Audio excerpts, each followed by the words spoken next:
අපි සියලු දෙනාම දෙවියන් වහන්සේගේ වචනය අපි අතට අරගෙන ධෛර්යමත්ව උනන්දුවෙන් අපි පෙරළමු යොහන් තුමාගේ සුභාරංචිය 21 වෙනි පරිච්ඡේදයට. යොහන් තුමාගේ සුභාරංචියේ 21 වෙනි පරිච්ඡේදය. ප්‍රේමවන්ත සහෝදර සහෝදරියනි, අපි මේ කියවන්න යන කොටස ඉතාමත් වැදගත් දෙයක්. ඒක තමයි උන්වහන්සේ අහන ප්‍රශ්නයක්. එදා උන්වහන්සේ තුල සිටියා වූ උන්වහන්සේගේ ගෝලයන්ගෙන් ඇහුවා. උන්වහන්සේ ප්‍රශ්නෙම අපිට අපෙන් අදත් අහනවා. මොකද්ද එතන තියෙන කාරණය? උන්වහන්සේ අහන්න උදේ තමයි අද ඔබගෙනුත් මගෙනුත් මේ දේ. යොහන් තුමාගේ සුභාරංචිය 21 වෙනි පරිච්ඡේදය. 21 වෙනි පරිච්ඡේදය. 15 වෙනි පදයේ ඉඳන් 18 වෙනි පදය දක්වා. මොකද අද උන්වහන්සේ ඔබෙන් අහන්නේ? ඒ කොටස බලපුවාම මම හිතන්නේ ඔබ බොහෝ වරක් ඔබ කියවලා ඇති, මේ කොටස ගැන දන්නවා ඇති. මොකද උන්වහන්සේ අද අහන ප්‍රශ්නය? එදා අහපු ප්‍රශ්නය. අද අහන ප්‍රශ්නයත් ඒකමයි. මොකක්ද අහන්නේ උන්වහන්සේ? ඔබ මට ප්‍රේම කරනවද? හැමතිස්සෙම උන්වහන්සේ අහන ප්‍රශ්නයක් මේක අපෙන්. ඔබෙන් අහන ප්‍රශ්නයක්. මගෙන් අහන ප්‍රශ්නයක්. අපි ඒ නිසා අද කල්පනා කරලා බලන්න යනවා. අපි ඇත්තටම උන්වහන්සේට ප්‍රේම කරනවද? යේසුස් වහන්සේට අපි සැබවින් ප්‍රේම කරනවද? උන්වහන්සේ අහන්නේ ඒකයි. ඔබ මට ප්‍රේම කරනවද? අපි එසේනම් මේ කොටස කියවලා ඉමු. අපි 15 වෙනි පදේ ඉඳන් 18 වෙනි පදේ දක්වා අපි කියවමු. අපේ සහෝදරියා කියවන්නේ මේ පදේ. මෙසේ ඔවුන් කෑ පසු යේසුස් වහන්සේ සීමොන් පේත්‍රස්ට කතා කොට, යොහන්ගේ පුත්‍ර වූ සීමොන්, මොවුන්ට වඩා නුඹ මට ප්‍රේම කරනවාදැයි ඇසූසේක. ඔහු, එසේය ස්වාමිනී, මා ඔබට ආදරේ ඇති බව ඔබ දන්නාසේකැයි උන්වහන්සේට කීවේය. උන්වහන්සේ මාගේ බැටළුවන් පෝෂණය කරපන්නැයි ඔහුට කීසේක. නැවතත් දෙවනි වරක්, යොහන්ගේ පුත්‍ර වූ සීමොන්, නුඹ මට ප්‍රේම කරනවාදැයි ඔහුගෙන් ඇසූසේක. ඔහු, එසේය ස්වාමිනී, මා ඔබට ආදරේ ඇති බව ඔබ දන්නාසේකැයි උන්වහන්සේට කීවේය. උන්වහන්සේද මාගේ බැටළුවන් පාලනය කරපන්නැයි ඔහුට කීසේක. උන්වහන්සේ තුන්වෙනි වර ඔහුට කතා කොට, යොහන්ගේ පුත්‍ර වූ සීමොන්, නුඹ මට ආදරේදැයි ඔහුගෙන් ඇසූසේක. තුන්වෙනි වර මට ආදරේදැයි යේසුස් වහන්සේ තමාගෙන් ඇසූ බැවින් පේත්‍රස් දුකට පැමිණ, ස්වාමිනී, ඔබ සියල්ල දන්නාසේක, මා ඔබට ආදරේ ඇති බව ඔබ දන්නාසේකයි උන්වහන්සේට කීවේය. යේසුස් වහන්සේ ඔහුට කතා කොට, මාගේ බැටළුවන් පෝෂණය කරපන්න. සැබවක් නුඹට කියමි. නුඹේ යෞවන කාලයේ නුඹේ ඉගටිය බැඳගෙන කැමැති තැන්වල ඇවිද්දෙහිය. නමුත් නුඹ මහලු වූ කල නුඹේ අත් දිගු කරන්නෙහිය. වෙන කෙනෙක් නුඹේ ඉගටිය බැඳ නුඹ කැමැති තැනකට ගෙන යනවා ඇත. කැමැති නැති තැනකට ගෙන යනවා ඇතැයි කීසේක. හොඳයි ප්‍රේමවන්ත සහෝදර සහෝදරි, මේ කොටස යේසුස් වහන්සේ කියපු අවස්ථාව ගැන ඔබ හොඳින් දන්නවා. ඒ තමයි යේසුස් වහන්සේගේ මරණයෙන් උත්ථාන වීමෙන් පසුව උන්වහන්සේ විවිධ අවස්ථාවල උන්වහන්සේ ගෝලයන්ට සෙනගට ප්‍රකාශ වුණා උන්වහන්සේ ජීවමාන බව. උන්වහන්සේ මැරුණා. සියලු දෙනා ඉදිරිපිට, මුළු ලෝකෙ ඉදිරිපිට උන්වහන්සේ කුරුසිය යන ගහලා මැරුවා. දවස් 3න් උන්වහන්සේ තුන්වෙනි දවසේ උන්වහන්සේ නැගිට්ටා වගේම උන්වහන්සේ ජීවමාන බව ප්‍රකාශ වුණා දවස් 40ක් පුරා. දැන් මේ දවස්වල අපි බයිබලයේ විවිධ දේවල් එවැනි අවස්ථා මේ ඉගෙන ගන්නවා මොනවද ඒවල තියෙන වැදගත්කම කියලා. මොකද උන්වහන්සේ ඒ හිටිය දවස් 40 පවා ඊටාම වැදගත් කරුණු රාශියක් අපි දෙවියන්වහන්සේගේ වචනෙන් අපි ඉගෙන ගන්නවා. මේ ස්ථානෙත් උන්වහන්සේගේ ගෝලයෝ උන්වහන්සේව අනුගමනය කළා වූ අය මොකක්ද ඒ අයට සිද්ධ වුණේ? උන්වහන්සේ වල්ල ගත්තට පස්සේ මොකද ඒ අය උන්වහන්සේව අතහැරලා දාලා යන්න ගියා. හැබැයි උන්වහන්සේ කලින්ම උන්ට ඇති වුණා බය කරන කොටගෙන. නේද? හැබැයි උන්වහන්සේටත් කලින් එක වෙලාවක උන්වහන්සේගේ ගෝලයන්ගෙන් අහනවා. උන්වහන්සේ දේශනා කරනකොට, උන්වහන්සේ මනුෂ්‍යයන්ට කතා කරනකොට සමහර අය උන්වහන්සේව දාලා යන්න ගියා. මොකද මේ වචනය ඒ අය ප්‍රතික්ෂේප කරපු නිසා. උන්වහන්සේ අනුගමනය කිරීම ප්‍රතික්ෂේප කරනු ලැබුවා.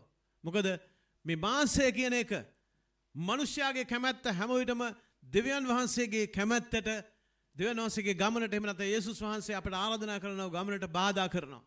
ඉතින් මේ උන්වහන්සේ එක් අවස්ථාවක අහනවා ගෝලයන්ගෙන් නුඹලත් මාව අතහරිනවද? එහෙම නැත්නම් නුඹලත් මාව දාලා යන්න යනවද කියලා. එතකොට උන්වහන්සේට උත්තර දෙනවා ගෝලයෝ අපි කොහොමද ඔබ වහන්සේව අතහැරලා දාලා යන්නේ? ජීවනය තියෙන්නේ ඔබ වහන්සේ ළඟයි. ඔවුන් ප්‍රකාශ කළා. ඉතින් දැන් මේ ස්ථානයේ එනකොට අපි දකිනවා මේක ගෝලයන්ට නැවත ප්‍රකාශ වෙන අවස්ථාවක්. උන්වහන්සේව අතහැරලා දාලා එහෙම නැත්නම් මේ උන්වහන්සේව කුරුසිපත් කරුවාට පස්සේ බයයි. ගෝලයෝ උන්වහන්සේව අතහැරලා දාලා බයයි ගියාම උන්වහන්සේ මොකද කරන්නේ? නැවත මේ ගෝලයන්ව නැවත සොයාගෙන එනවා. මේ ස්ථානයේ අපි දකිනවා පේත්‍රස් සමග සිටියව තවත් ගෝලියෝ කීප දෙනෙක්. යෝහනුත් එතන හිටියා.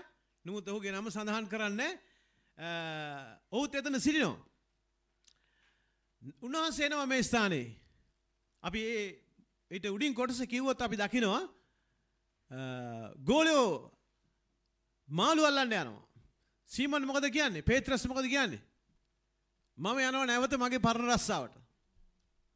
ඔහු යනවා ඔහුගේ ඔරුව සහ දැල් අරගෙන ඔහුට සිටියා වූ අනිත් අයත් එක්ක මාළු අල්ලන්න, මසුන් අල්ලන්න. මුළු රෑම අල්ලනවා. නමුත් උන්ට කිසි දෙයක් ලැබෙන්නේ නැහැ. යේසුස් වහන්සේ අවස්ථාවේදී මේ උත්ථාන වුණා වූ යේසුස් වහන්සේ ස්ථානයට යනවා ගෝලියෝන්ව හොයාගෙන. ගලිලේ මූද ළඟ. උන්වහන්සේ ඇවිල්ලා මොකද කරන්නේ? උන්වහන්සේ ඇවිල්ලා මෙයාට කතා කරනවා. නමුත් උන්වහන්සේව අඳුරගන්නේ අවසානයේ උන්වහන්සේ මොකද කරන්නේ? උන්වහන්සේ මේ ගෝලියෝ ගොඩට එන කිට්ටු එද්දී උන්වහන්සේ කෑම හදලා හැම නැත්නම් රොටිත් මසුනුත් හදලා මේ අයට දෙනවා. ඒ අවස්ථාවේදී තමයි යේසුස් වහන්සේ කියලා මේ අය අඳුරගන්නේ. අපි මේ ඉස්සලා දෙවනන්සේගේ වචනය ඇසුවා. මෙච්චර දේවල් කියලා උන්වහන්සේ ප්‍රකාශ කරලා බොහෝ දෙනාගේ ඇස් අන්ධ වෙලා තිබුණා. ඇස් අන්ධ වෙලා කියලා කියන්නේ උන් දකින ඇස් නෙවෙයි ආත්මික ඇස්. උන්වහන්සේ කියපු දේවල් මතක් නොකිරීම, සිහි නොකිරීම ඒක ආත්මික අන්ධතාවය. ඔබටත් අද දවසේ මටත් එහෙමයි. උන්වහන්සේගේ වචනය අපි අසන දේවල්, අපි කියවන දේවල් දෙවියන්වහන්සේගේ වචනේ. අපිට ඒවා සිහි වෙන්නේ නැත්තම්, අපි ඒවා ජීවිතේ අදාළ කරගන්න නැත්තම්, අපි ඒ තැනට ආපුවාම දෙවියන් වහන්සේගේ වචනය අපිට මතක් වෙන්නේ නැත්තම් අපි තාම හරියට දකින්නේ නැති අය වගේ. එනිසා උන්වහන්සේගේ වචනය වැදගත් මේ ස්ථානයේ. අපි මේ ස්ථානයේ කතා කරන්න අවසා අනිත් හැම දෙයක්. ඉතින් මේ ස්ථානයේ අපි දකිනවා ගෝලියෝ අඳුර ගන්නවා මේ යේසුස් වහන්සේ කියලා. අනේ අවස්ථාවේදී තමයි යේසුස් වහන්සේ මේ ප්‍රශ්නය උන්වහන්සේ නැවත අහන්නේ. මොකද්ද? පළවෙනි කාරණාව යේසුස් වහන්සේ 3 වතාවක් අහනවා පේත්‍රස්ගෙන් නුඹ මට ප්‍රේම කරනවද? අනිත් ගෝලියෝ හිටියා එතන කීප දෙනෙක්. මේ අපි 21 වෙනි පදයේ මුල් කොටස 21 වෙනි පරිච්ඡේදයේ මුල් කොටස බලපුවාම මොකද්ද උන්වහන්සේ මේ අසන ප්‍රශ්නේ හේතුව? එකම ප්‍රශ්නේ අහන්නේ. මේක පේත්‍රස්ගෙන් විතරක් අහපු ප්‍රශ්න නෙවෙයි. ඌව තමයි කෙලින්ම මේකට යොමු කරන්නේ. මොකද ඒකටත් හේතුවක් තියෙනවා. ඔව් යේසුස් වහන්සේ පේත්‍රස්ගෙන් මේක 3 වතාවක් අහනකොට ඒ වෙනකොටම පේත්‍රස් 3 වතාවක් උන්වහන්සේව අඳුරන්නේ නැහැ කියලා කිව්වා. උන්වහන්සේගේ ළඟින් හිටපු ගෝලයා ඊටමත් ජෝලිත කෙනා. පේත්‍රස් හරි ජෝලිතයි. නේද? හැම දෙයකටම ටක් ගාලා ඉස්ලාම ඉදිරිපත් වෙන කෙනා. උන්වහන්සේල දැල්වෙමින් සිටපු කෙනා. හැබැයි මොකද කරුවේ?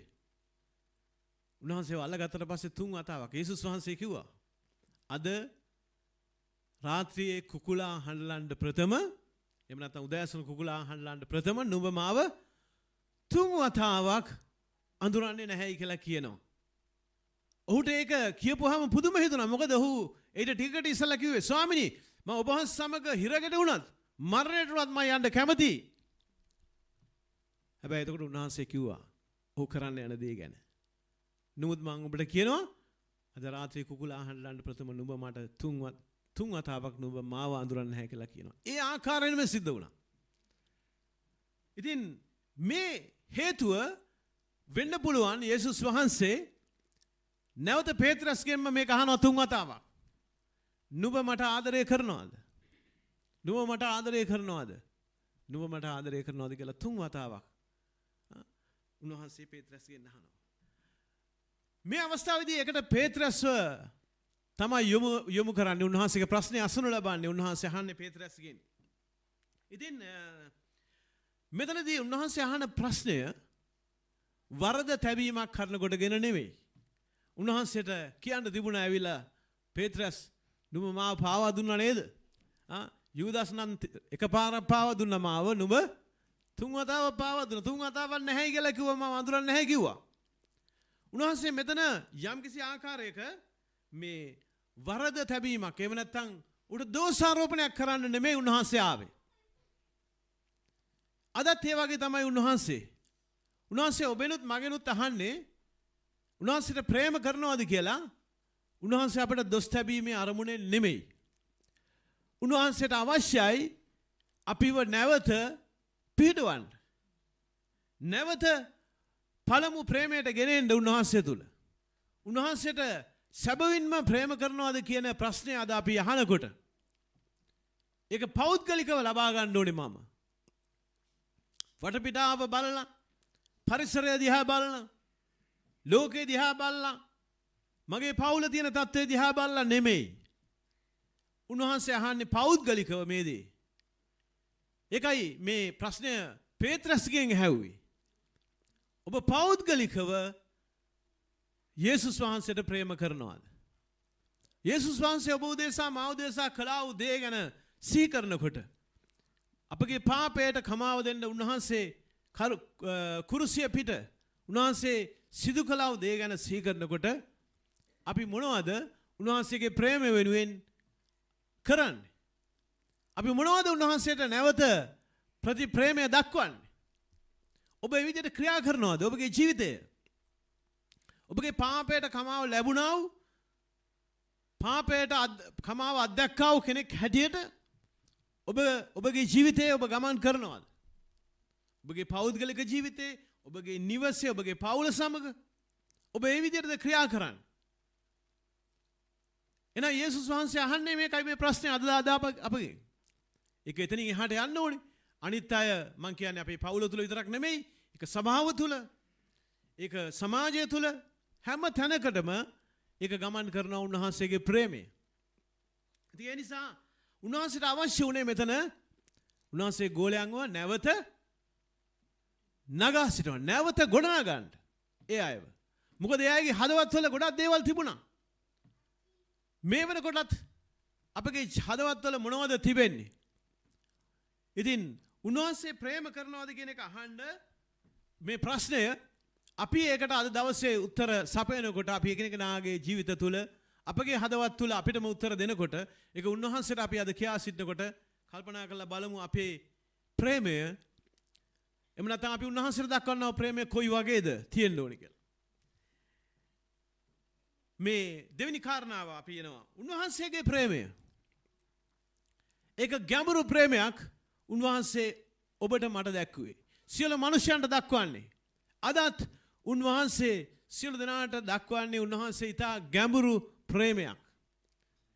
දැන් මම මේ කියන කරුණ ඔබ මේ ඉස්සලා අසා තිබෙන සමහර අය මෙතන අසා තිබෙනවා මම දන්නවා. දෙවියන් වහන්සේගේ වචනේ අපිට ඒක පෙන්වා දෙනවා දෙවියන් වහන්සේගේ ප්‍රේමය අනිත් ප්‍රේමයන් වලට වඩා ඉතා වෙනස් වූ ප්‍රේමයක් බව. අපි උන්වහන්සේගේ ප්‍රේමය ගැන සීකලා බලනකොට සහ උන්වහන්සේ අපෙන් ඉල්ලනා වූ ප්‍රේමය මනුෂ්‍ය ප්‍රේමය නෙමෙයි. ඒකයි අපි කල්පනා කරලා බලන්න ඕනේ. මේ ප්‍රේමය ගැන ග්‍රීක භාෂාවේ දෙවියන් වහන්සේගේ වචනයට අනුකූලව වචන දෙකක් තිබෙනවා. එකක් තමයි ඒකේ නම ග්‍රීක භාෂාවෙන් ඒක අපි බයිබලයේ ඉගෙන ගන්නකොට අසනවා ඉගෙන ගන්නවා ඒ වගේ දේවල් මේ කොට දන්නේ නැතුව ග්‍රීක භාෂාව ගැන දැනගන්න ඕනේ නැහැ. ඒ දේවල් දැනගන්න. නමුත් සමහර දේවල් අපි දැනගන්නවා. මේ මුල් පරිවර්තන වල තිබුණා වූ දේවල්. ඉතින් ඒක තියෙනවා මේ පළවෙනි ප්‍රේමය ගැන කතා කරනකොට ඒකේ ආකාර දෙකක් අපිට දකින්න ලැබෙනවා. ප්‍රේමය දෙකක් තියෙනවා. එකක් තමයි ෆිලියෝ කියන එක ප්‍රේමය. මොකක්ද ඒකෙන් අදහස් වෙන්නේ? ඒක අදහස් වෙන්නේ මිනිස්යන්ගේ ප්‍රේමය. ඒ කියන්නේ ස්වාමි පුරුෂයා භාර්යාව අතර තිබෙන ප්‍රේමය. දරුවන් දෙමාපියන් අතර තියෙන ප්‍රේමය. සහෝදර සහෝදරයන් අතර තිබෙනා වූ ප්‍රේමය. මනුෂ්‍ය ප්‍රේමය. හැබැයි දෙවියන් වහන්සේගේ ප්‍රේමය එක නෙමෙයි. දෙවියන් වහන්සේගේ ප්‍රේමය කුමක්ද? අන්න ඒක දන්නවා අපි ඕන කෙනෙක්. මොකක්ද ඒකට කියන ග්‍රීක වචනේ? අගාපේ ප්‍රේමය. ඒ ප්‍රේමය තමයි උන්වහන්සේ ඔබට මට දැක්කුවේ. ඒ ප්‍රේමය තමයි උන්වහන්සේ අපිනුත් බලාපොරොත්තු වෙන්නේ. අපිටත් ප්‍රේම කරන්න කියන්නේ ඕනෝකයි. නැතුව අපි මිනිස්සු දැන් අපි මේ සමාජයේ ඉඳලා එහෙම නැත්නම් අපි පවුලක ගොඩනැගිලා පොඩි කාලේ නේද අපි ඉපදිලා පවුලේ අපි හැමදාම දකින්නේ මොන ප්‍රේමයේද? මනුෂ්‍යයන්ගේ ප්‍රේමය දකින්නේ. අම්මා තාත්තගේ ප්‍රේමය දකිනවා, සහෝදර සහෝදරයන්ගේ ප්‍රේමය දකිනවා, නෑදෑයන්ගේ ප්‍රේමය දකිනවා. සභාවක ප්‍රේමය දකිනවා. හැබැයි දෙවියන් වහන්සේ මොකද්ද කියන්නේ? දෙවියන් වහන්සේ අපෙන් ඉල්ලන්නේ මොකද්ද? අපිට දැක්කුවේ කුමක්ද? අගාපේ ප්‍රේමය. අන්න ඒක අපෙන් දෙවියන් වහන්සේ බලාපොරොත්තු වෙනවා අපේ ඉලක්කය කොට තියාගන්න කියලා. ඒ කියන්නේ දෙවියන් වහන්සේ දැක්වුවා වූ ප්‍රේමයම අපිටත් දක්වන්න කියන එක තමයි කියන්නේ. නැත්නම් ඔය ඔබ මම දක්වන අපිට හිතන් ඉන්න ප්‍රේමය නෙමෙයි. ඒව ඔක්කොම ඒ විදිහට ක්‍රියා කළොත් මොකද වෙන්නේ? ඒ ප්‍රේමවල් බිඳෙනවා. හැබැයි දෙවියන් වහන්සේ අපට දැක්වුවා ප්‍රේමය ගැන අපි හිතලා අගාපේ ප්‍රේමය ගැන මගේ ඉලක්කය ඒකනම් මං හැම විටම මනුෂ්‍ය ප්‍රේමයට වඩා මනුෂ්‍ය සම්බන්ධතාවයන් වල තිබෙනා වූ ප්‍රේමයට වඩා මම එහා යන කෙනෙක් බවට පත් වෙනවා.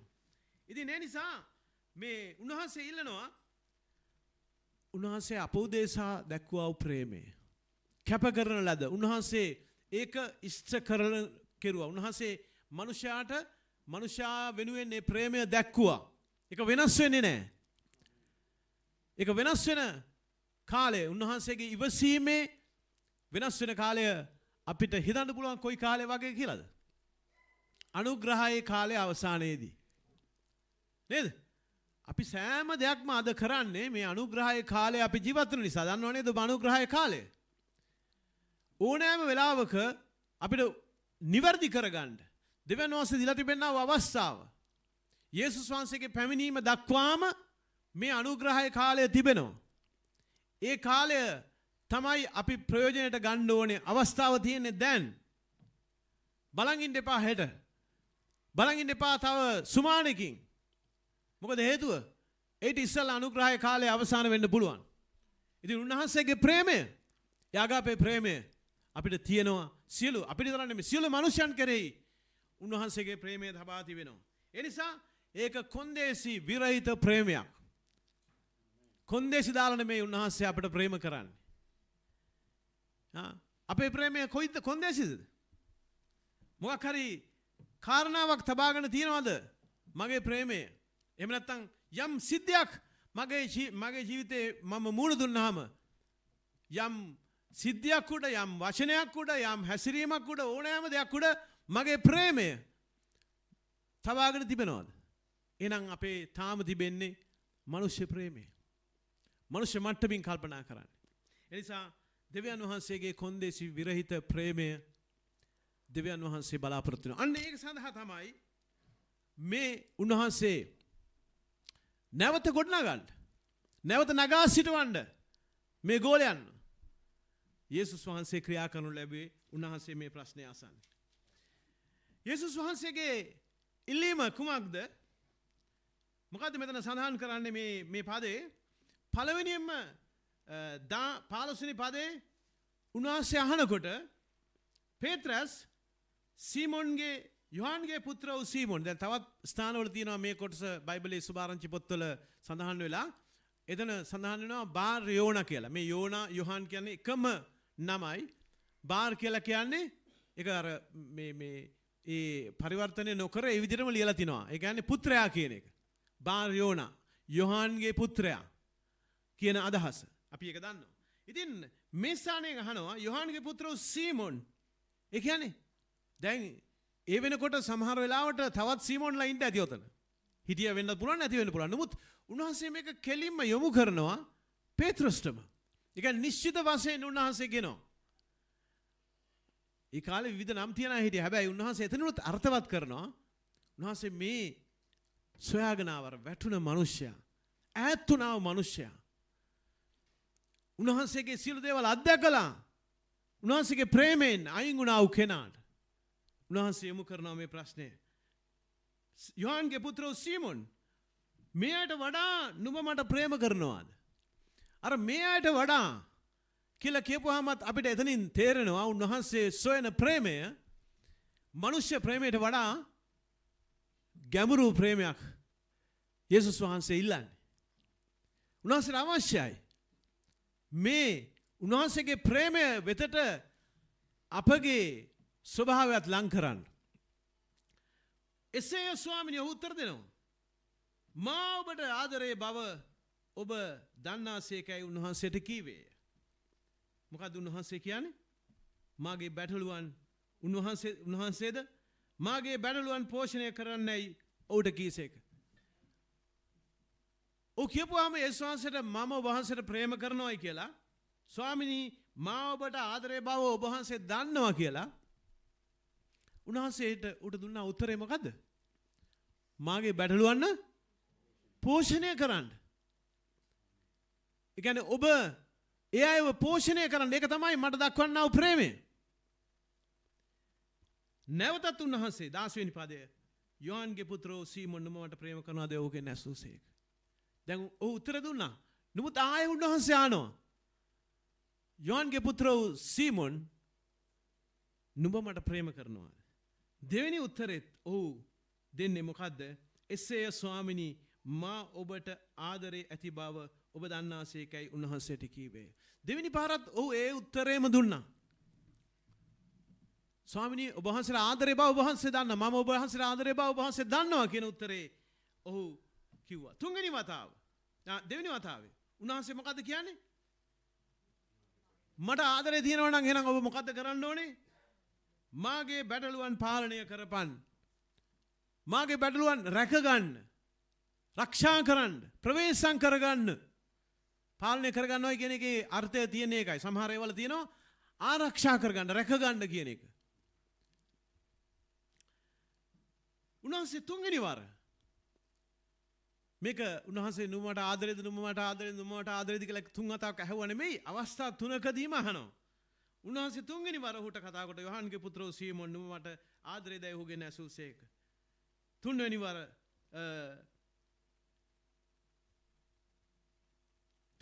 මට ආදරේදයි යේසුස් වහන්සේ තමාගෙන් ඇසූ බැවින් පේත්‍රස් දුකට පැමිණ. උන තුන්වෙනි පාර ඔබ දකින්නෝනේද අර තුන්වෙනි ස්ථානයේ යේසුස් වහන්සේව අඳුරන්නේ නැහැ කියලා කියපුවාම ඒ වෙලාවෙම කුකුල හැඬලුවා. හඬපුවාම ඔහු දැක්කා යේසුස් වහන්සේගේ මූණ. දැකලා මොකද වුනේ ඔහුට? ඔහු දුක් වුණා. ඔහුට සිහි වුණා යේසුස් වහන්සේ කියපු දේ. ඒක ඉෂ්ට වුණා. ඒ කියන්නේ උන්වහන්සේ කියපු දේ ඔහුගේ මනසේ තබා ගත්තද? අපි ගොඩක් වෙලාවට උන්වහන්සේ කියපු දේ අපගේ ජීවිතේ, අපගේ මනසේ, අපගේ හදවතේ තබාගෙන නැති නිසා අපි දුකටපත් වෙනවා.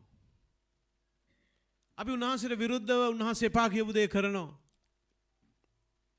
කරන්න ඕනකම තියෙද්දි ඒක කරන්නේ නැතුව ඉන්නවා. ඇයි ඒ?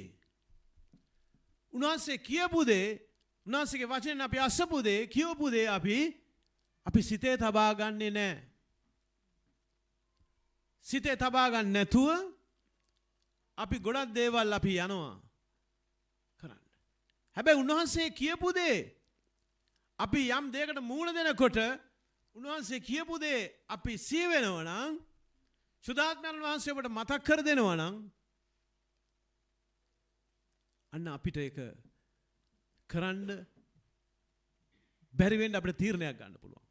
උන්වහන්සේ කැමැත්ත කරන්න අපි තීරණයක් ගන්න පුළුවන්. උන්වහන්සේ එපා කියපු දේ අපි ප්‍රතික්ෂේප කරන්න පුළුවන්. අපි ඒක නොකර සිටින්න. ඔන්න ඔතන තමයි සුද්ධාත්මයන් වහන්සේ තුල කොයිතරම් කෙනෙක් පිරලා තියෙනවද කියලා ප්‍රකාශ කරන්න පුළුවන් තවත් සාක්ෂියක්. ඔබ සුද්ධාත්මයන් වහන්සේ තුල කොයිතරම් ඔබගේ ජීවිතයේ උන්වහන්සේ ඉඩහැරලා තිබෙනවද? උන්වහන්සේ ගැන ඔබගේ ජීවිතේ පිරලා තිබෙනවද? කියනකට හොඳ සාක්ෂියක්. මම මේ කතා කරන්නේ දෙවියන් වහන්සේගේ වචනේ තියෙන දේවල් සහ දේ වචනේ යථාර්ථය. නැත්තම් සුද්ධාත්මයන් වහන්සේ සිටිනවා කියලා ගොඩාක් දේවල් අද උගන්වනවා එක එක දේවල්.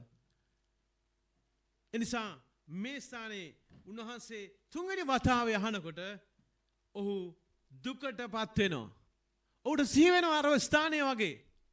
උන්වහන්සේ අහන ප්‍රශ්නය තුන්වෙනි වතාවත් අහනකොට මීට වඩා ගැඹුරු දෙයක් උන්වහන්සේ මගෙන් අහන්නේ.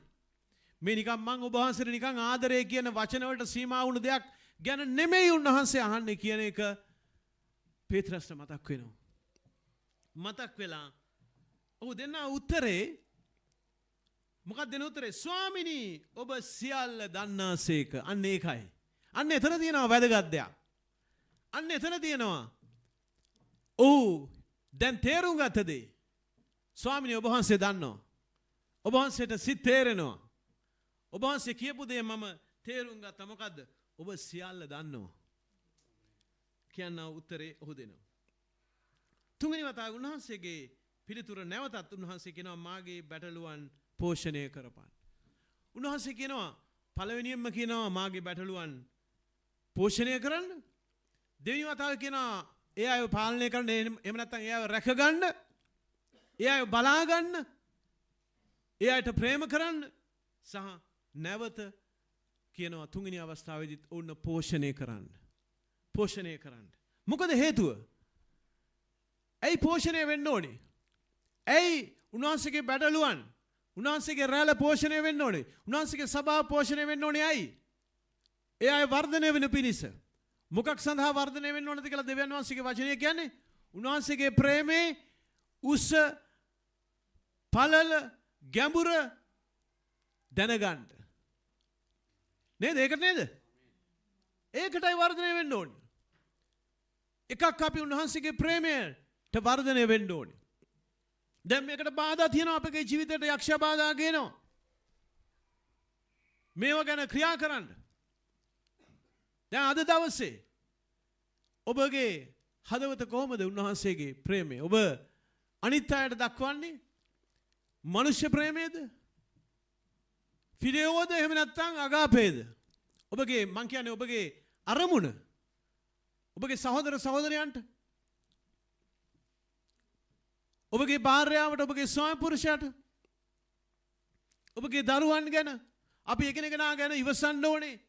උන්වහන්සේ අප ගැන ඉවසුවා විදියටද? නැත්නම් අපගේ ඉවසීමද? මනුෂ්‍ය ඉවසීම, ස්වාමි පුරුෂයාගේ භාර්යාවගේ ඉවසීම කොයිතරම්ද? කොයිතරම්ද? දෙමව්පියෝ දරුවන් ගැන ඉවසන මට්ටම කොයිතරම්ද? සහෝදර සහෝදරියන් ඔබ ඉවසීමෙන් කටයුතු කරනවද? දෙවියන් වහන්සේගේ ප්‍රේමය තුලද ඔබ කටයුතු කරන්නේ? මේ හැම දෙයක්ම අපිට වැදගත්. මොකද හේතුව? උන්වහන්සේ අපෙන් ඉල්ලන්නේ උන්වහන්සේගේ ප්‍රේමේ ප්‍රමාණය. ඒකයි උන්වහන්සේගේ වචනේ සඳහන් කරන උන්වහන්සේගේ ප්‍රේමේ උස ගැඹුර පළල දැනගන්න. කොයිතරම් ඔබට මට උන්වහන්සේ ප්‍රේම කළාද කියලා. ඉතින් ප්‍රේම කරනවා කියලා දැන් අපි මෙතනට ආපුවාම මොකද්ද ප්‍රේම කරනවා කියලා කියන්නේ? දැන් අද ඔබට කොහොමද උන්වහන්සේට ප්‍රේම කරන්න පුළුවන්? කොයි විදියටද අද පුළුවන්? මට උත්තර දෙන්න බෑ අද. ඔබට පුළුවන් කොහොමද දෙවියන් යේසුස් වහන්සේට ප්‍රේම කරන්න පුළුවන්? මට කියන්න බෑන්න අවස්ථා සහ කරන්න පුළුවන් විදි ක්‍රම කීයක් තියෙනවද? බෑන්න උත්තර දෙන්න බෑන්න. ඔව්. මං කියන්නේ කෙලින්ම උන්වහන්සේට ප්‍රේම කරන්න. ඒව ඔක්කොම මේ උන්වහන්සේ කියන දෙක. මම කියන්නේ කෙලින්ම උන්වහන්සේට. අපි අද දැම් දෙයක් කරනවා නම් කරන්න පුළුවන් කොහොමද? ඔව් යාඥාව තුල තමයි හැමදේම කරන්න ඕනේ. කොහොමද කරන්න පුළුවන් එකිනෙකනාට? ඔබට පුළුවන් ද යම් දෙයක් දෙවියන් වහන්සේට හෝ යේසුස් වහන්සේට කරන්න? අපිට යාඥා කරන්න පුළුවන් උන්වහන්සේට. හරි. නමුත් උන්වහන්සේ කියන මේ ප්‍රේම කරනවායි කියන එක මේක ඇත්තටම ඒක සේවයකට මාරු වෙන්න ඕනේ. ක්‍රියාවකට වෙන්න ඕනේ. ප්‍රේමේ හිතේ තියන් ඉන්න වැඩක් නැහැ. මේක අහනව නේද? ගොඩ දිනෙක ඔබගේ භාර්යාව එහෙම කියන නිතරම කියන දෙයක්. ගෙවල් වල. ඔගොල්ලෝ එහෙම ලෑස්ති වෙන්නත් එපා. දැන් දන්නවා මේක සාමාන්‍ය විදියක්. මොකද්ද? පිරිමි අයගේ ප්‍රේමය කොහෙද තියෙන්නේ? හිතේ තියෙන්නේ. හැබැයි භාර්යාවන්ට ඒක වැඩක් නැහැ. භාර්යාවන්ට ඕනේ මොකද්ද? ප්‍රේමය ඒ පෙන්වන්න ඕනේ යා. එයා ක්‍රියා කරන්න ඕනේ. ඒක තමයි තියෙන්නේ. එහෙම නැත්නම් වැඩක් නැහැ. ඔයගොල්ලෝ හිතේ කොයිතරම් තියන් හිටියත් ඒක තියන් ඉන්න. එයාට වැඩක් නැහැ ඒක. එයාට ඕනේ මොකද්ද? ප්‍රේමය යම් ක්‍රියාවකට මාරු වෙන්න ඕනේ.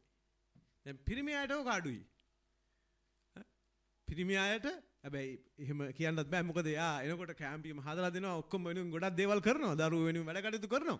එයා ක්‍රියාවන් ගොඩක් කරනවා. ඒ නිසා හැම තිස්සෙම දෙවියන් වහන්සේට ප්‍රේම කරනවා කියලා කියන්නේ මොකද්ද?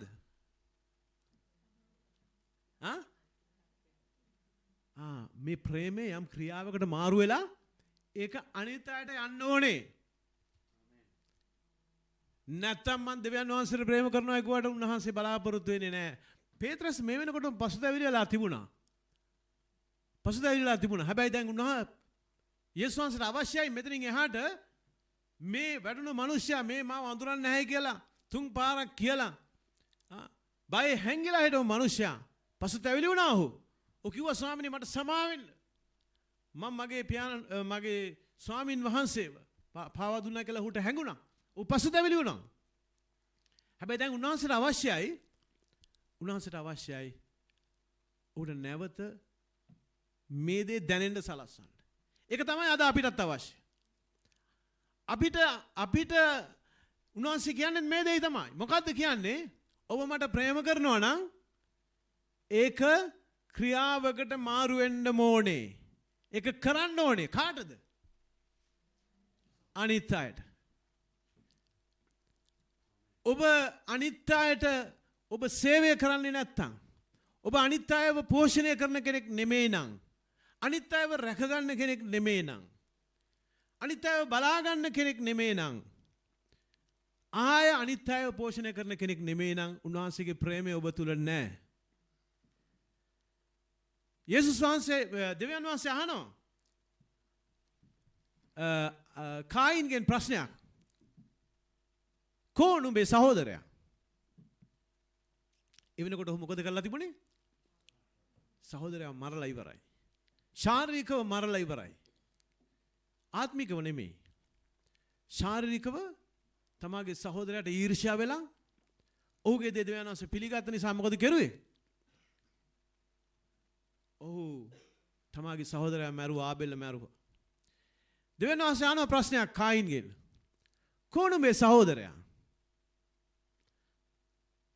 නුඹ යහපත කළා නම් නුඹේ පඬුර පිළිගන්නවා. හැබැයි නුඹ අයහපත කළ බැවින් පාපය දොරකොඩ läගලා සිටිනවා.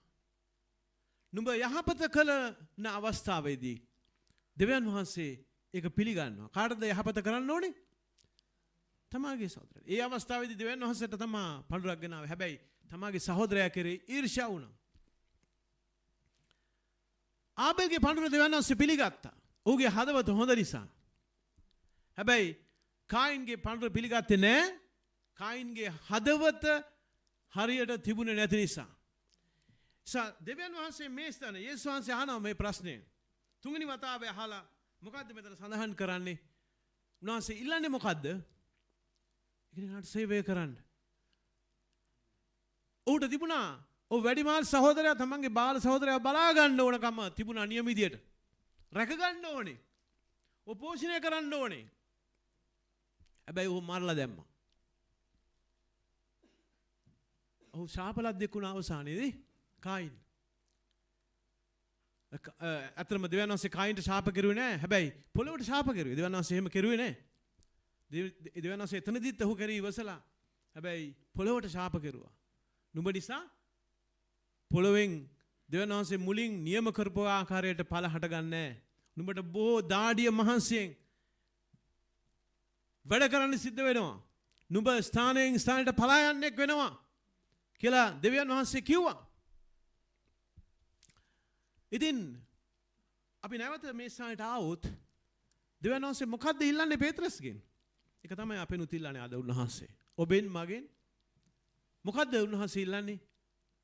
එකිනෙකා උදෙසා ක්‍රියා කරන කෙනෙක් වෙන්න. ඒක තමයි උන්වහන්සේ අපිට දීලා තියෙන්නේ. ඒකේ සමහරවිට ඒක උන්වහන්සේ කියන ආකාරයට නොකරන අයදී කමක් නැහැ. හැබැයි ඔබ ඒ දේ කරන්න. ඔබ කරන්න. ඔබ ඒ අය බලාගන්නෙක් වෙන්න.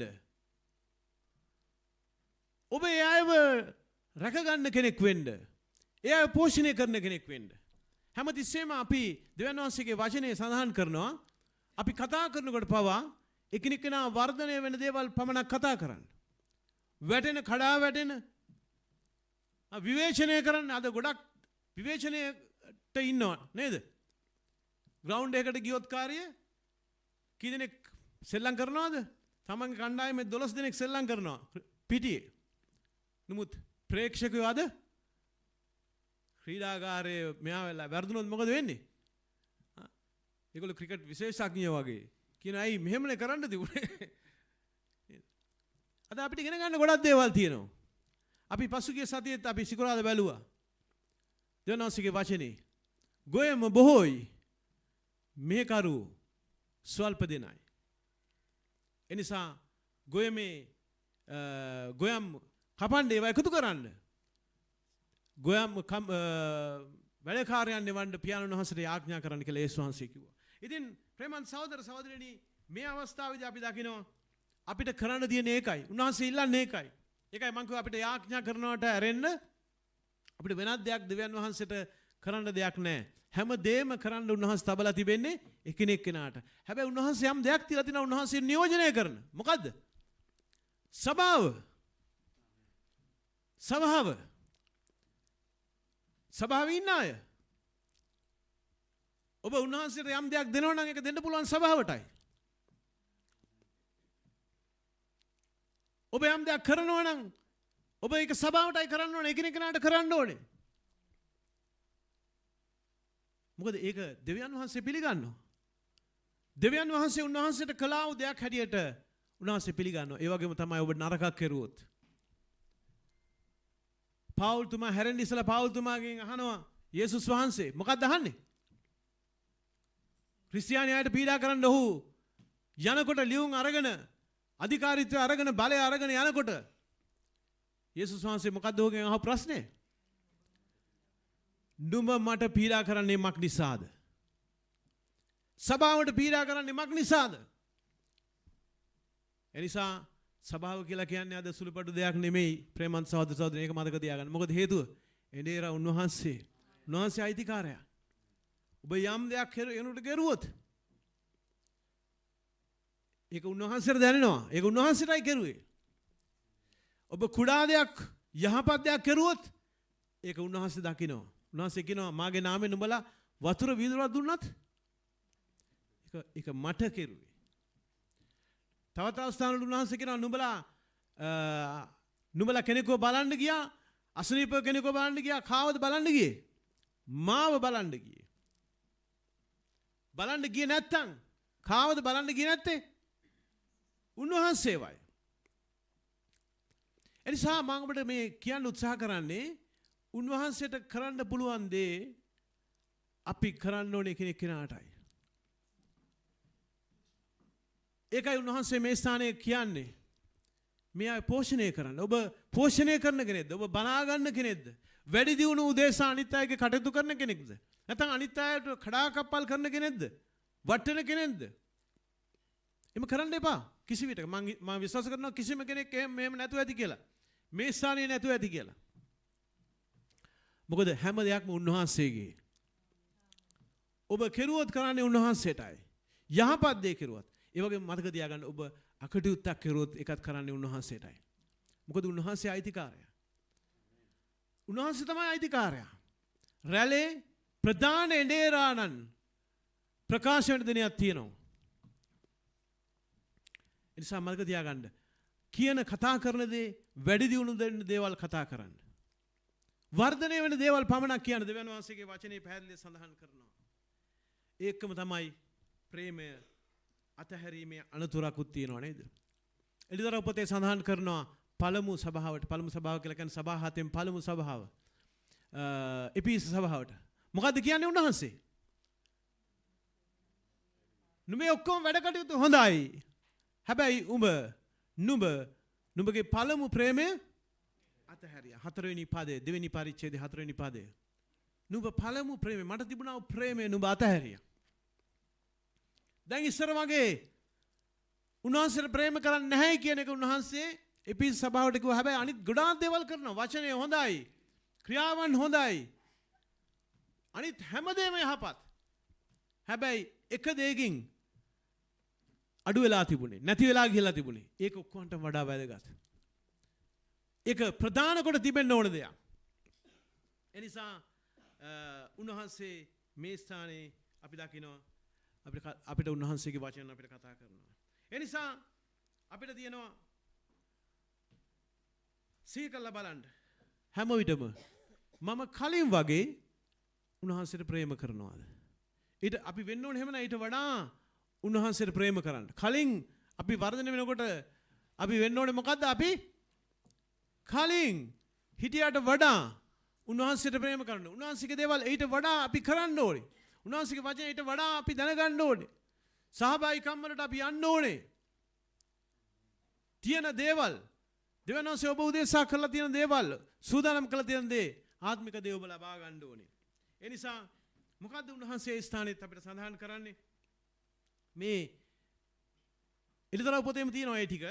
දෙවෙනි පරිච්ඡේදයේ 5 වෙනි පදයේ එතන සඳහන් කරනවා නුඹ වැටුනේ කොතනින්ද? එහෙම නැත්නම් අපි පදේ කියමු. දෙවෙනි පරිච්ඡේදයේ එළිදරව් දෙවෙනි පරිච්ඡේදයේ 5 වෙනි පදය.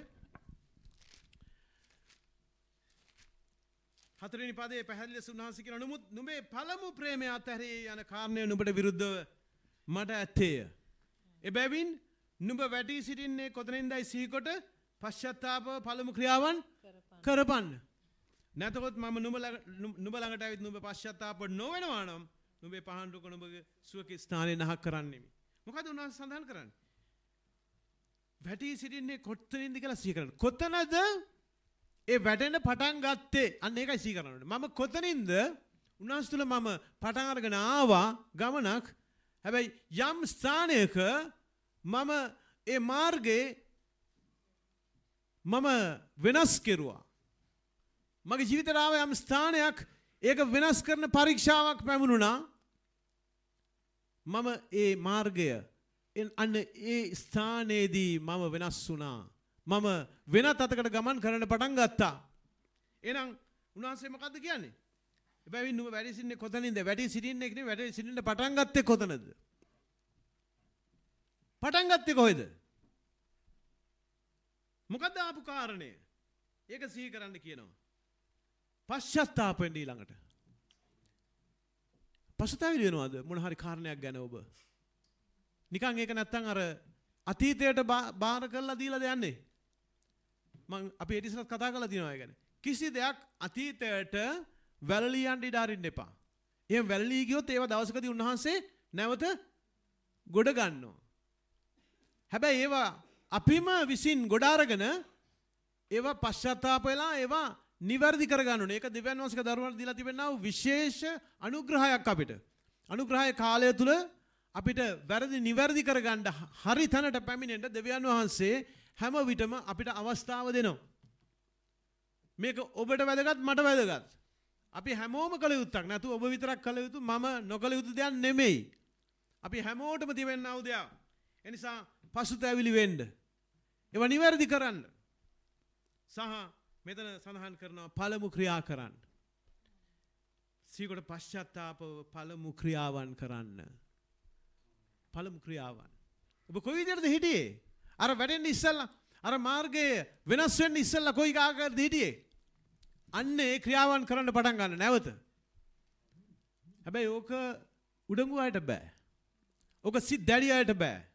ඕක පුළුවන් කාටද? යටහත් අයට විතරයි පුළුවන්. ඒක දෙවියන් වහන්සේගේ දරුවන්ට විතරයි. සිත් දැඩි අයට, අහංකාර අයට, යටත් නොවෙන්නා වූ අයට බෑ ඒ දේ කරන්න. මොකද මේ හැම දෙයක්ම යක්ෂයාට අයිති දේවල්. හැබැයි ඉතා පහසුවෙන් අපිට කරන්න පුළුවන් සිත යටහත් අයට. ඒ නිසා අද උන්වහන්සේ අපිට කතා කරන්න උදේ එකයි ප්‍රේමවත් සහෝදර සහෝදරිනි. අපි එසේනම් උන්වහන්සේ මොකද්ද සිද්ධ වුනේ ඊට පස්සේ ඔහු පෙත්‍රස් මොකක්ද සිද්ධ වුනේ මේ දේ කිව්වට පස්සේ? ඔහු නැවත උන්වහන්සේ වෙතට ආවා. නැවත ඔහුව ස්ථාපනය කරනු ලැබුවා. ඔහු සමග සිටියව අනිත් ගෝලයා මොකද කරුවේ? මේ වචනේ අහලා උන්වහන්සේ වෙතට ආය ආවා. ඒක තමයි අපි දකින්නේ අලුත් ගිවිසුමේ ඊට පසුව උන්වහන්සේ සඳහන් කළා උන්ට නැවතී සිටින්න සුද්ධාත්මයන් වහන්සේ නුඹලාව බලෙන් සරසනතුරු අලුත් සභාවේ මේ ලෝකේ උනාව මහත් වූ පෙරළිය උන්වහන්සේගේ සුභාරංචිය ලෝකයටම යන්න කාරණයක් වුණා. මේ නැවත පිහිටවනු ලැබීම උන්වහන්සේගේ ප්‍රේමය කරන කොටගෙන. උන්වහන්සේ කාවත් එපා කරුවේ නැහැ. උන්වහන්සේගේ ඈත ගිය අය උන්වහන්සේ එපා කරුවේ නැහැ. උන්වහන්සේ සොයාගෙන ඇවිල්ලා මොකද කරුවේ? ඒ අයව නැගා සිටෙව්වා. ඒ අයට ශක්තිය කරුණාව ගෙන දීලා උන්වහන්සේ ඔවුන් සිටිය ආකාරයට වඩා ඉතා බලවත් ලෙස ක්‍රියා කරන මනුෂ්‍ය බවට පත් වුණා. මොකද දෙවියන් වහන්සේ උන්වහන්සේගේ දරුවන්ට උන්වහන්සේගේ බලය දී තිබෙන නිසා. උන්වහන්සේගේ අනුග්‍රහය දීලා තිබෙන නිසා. එකම ඒ අය ආශිර්වාදමත් මනුෂ්‍ය වුණා. ආමෙන්. අද දවසේත් අපි උන්වහන්සේගේ කරුණා මැද්දේ අපි නැවත ගොඩනගමු. උන්වහන්සේ නැවත අපගේ ජීවිත එකිනෙකාගේ ජීවිත උන්වහන්සේට සැබෑවටම මම ඔබ වහන්සේට ප්‍රේම කරනවාද? එහෙනම් ඔබට දී තියෙන වගකීම ඔබ ඉෂ්ට කරන්න. වම් කෙනෙක් වැඩලා තියෙන්න පුළුවන්. ඒක ඔබගේ වගකීම ඔව්ව නැගිට ඕන එක. ඔබගේ ස්වාමි පුරුෂයා, ඔබගේ භාර්යාව, දරුවෝ, සහෝදර සහෝදරියන් ඒක ඔබට දී තියෙන වගකීම. ඔබ ඒකට පොරොන්දු වෙලා තමයි උන්වහන්සේ තුල පටන් ගත්තේ. විවාහ වෙලා දිනනගෙන් මම අහනවා ඔබ පොරොන්දු වුණා උන්වහන්සේට මොකද්ද? මගේ දුකේදී, අමාරුකමේදී, රෝගයේදී මං කිසි විටක මොන ප්‍රශ්නයක් ආවත් ඒක සඳහන් කරුවේ එකයි. මම අතහරින්නේ නැහැ. ඔබ පොරොන්දු වුණා. එහෙනම් ඒ වගේම තමයි අපි උන්වහන්සේ විතර ආපුවම පොරොන්දු වෙනවා. මම ඒ අයව පෝෂණය කරන කෙනෙක්. මම රැක ගන්න කෙනෙක්. මම ඒ අයව බලා ගන්න ක්‍රියා කරන කෙනෙක්. මම රැක ගන්න කෙනෙක්. ඒ නිසා අපි උන්වහන්සේට බාර වෙලා හැම විටම උන්වහන්සේට ඔබ කරන්නා වූ දේ අනිත් අයට කරන්නා වූ දේ උන්වහන්සේට මෙන් අපි කරමු මුළු සිතින්. ආමෙන්. අපි යාඥා කරමු.